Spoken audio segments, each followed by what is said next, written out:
everyone. This is Wei Hao Chen. Today in presentation 2, we're going to talk about machine learning. In the past few years, a lot of AI technology are trained using a method called deep reinforcement learning. While, for instance, AlphaGo and many different types of the objects detection algorithms, or even the AI who can play Atari games. However, this kind of learning model is not flawless. So in order to find a better model, there are certain group of people who aim to create a typical AI called adversarial example. Adversarial examples are specialized inputs created with the purpose of confusing the neural network, resulting in the misclassification of a given input. These inputs are, most of the time, indistinguishable to human eyes, but can cause a network to fail to identify the contents of the image. Well, let us view some of the famous examples. In this image, we can see a picture of a panda. Our object detection algorithm is working good too. It has 57.7 confidence of recognizing it as a panda. However, when the attacker adds small distortions, or we can say noise, to the original image, it'll result in the model labeling this image as a gibbon, with 99.3 confidence. Following are some other examples which shows the same result as the panda one. While in human eyes, the images with and without the noise look exactly the same, but the computer might think it differently. In this case, we can see that the model from the object detection algorithm isn't quite stable at all. It can be disturbed and make completely incorrect decisions. And why is it so essential to us? Imagine if one day we rely everything from our daily life to the AI with confidence. We let the autopilot AI operate our vehicles, airplanes, or other transportation. Or perhaps we let the computer do the surgery because we believe it makes less fault than human surgeons. Now, when a hacker is trying to utilize the adversarial example to mislead the algorithm and make the AI think the stop sign is just a flower pot, we can have very serious consequences. Hence, the engineers are trying to discover this type of issue as early as possible to avoid the tragedies by studying adversarial examples, just like debugging. Now, let's get to the fun part of this video. An experiment from Cornell University machine learning group was created to focus on adversarial policies. Since we all know that deep reinforcement learning policies can be vulnerable to adversarial perturbations, the team designed 3 games to test this model. The first game is called You Shall Not Pass. With the AI player Red and Blue, Blue will try his best to break through Red's block and run past this line. The only goal for Red is to stop the opponent by letting him fall on the ground. While in this game, the AI we are actually training is Blue, and Red is just acting as a coach. Now we are going to see how this training goes.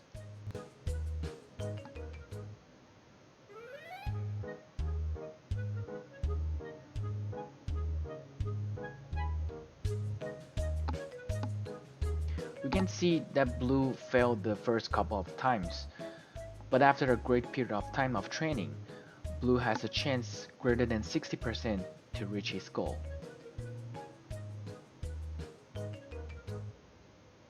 But now the team added a weirdo red to the training ground once each round starts.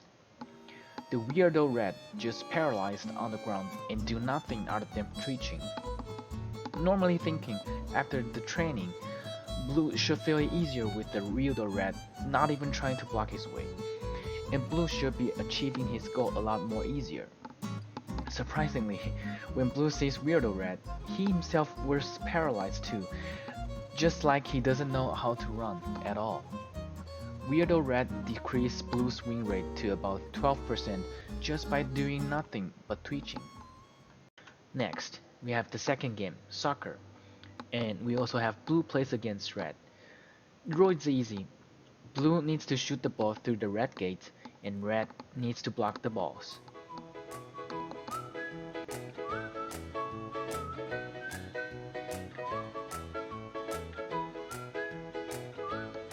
Well, After proper amount of training, Blue can reach his win rate to about 21%. Although 21% doesn't seem to be a high number, but we can tell Blue is really trying his best to kick the ball. Now, the team did the same thing again. They added an adversary AI to the training ground. Yes, it's the Weirdo Red. Weirdo Red started paralyzed like what he normally do and lay on the ground twitching. In this case, Blue is supposed to reach a high win rate since his opponent is not doing anything, right? But as we can see from the clip, looking at Weirdo Red, Blue acts like he's drunk and can barely stand, not to mention kicking the ball. Blue's win rate against Weirdo Red dropped to about 7.7%. Finally, we have our last game, Sumo Humans.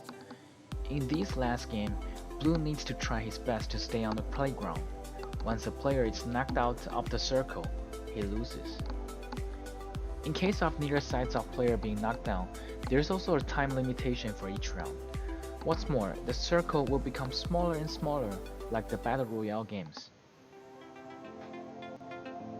You can see that in normal cases, though Blue's win rate is not really high, but there's a great chance that Red and Blue have ties.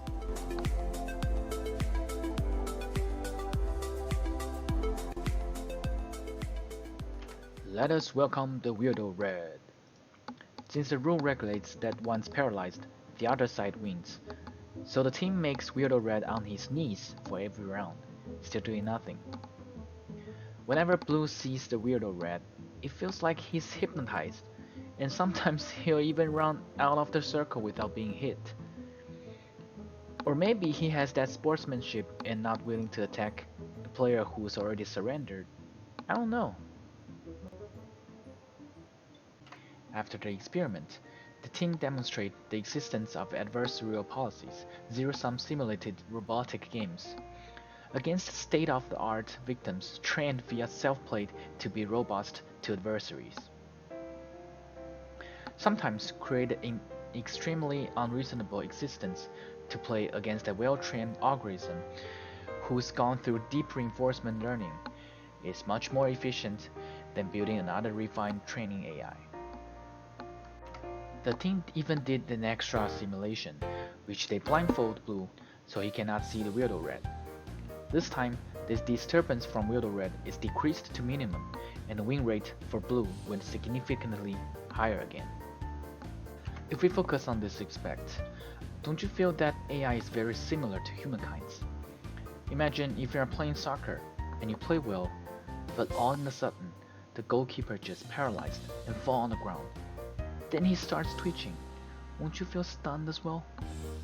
Is he having a disease? Is it a heart attack? A seizure?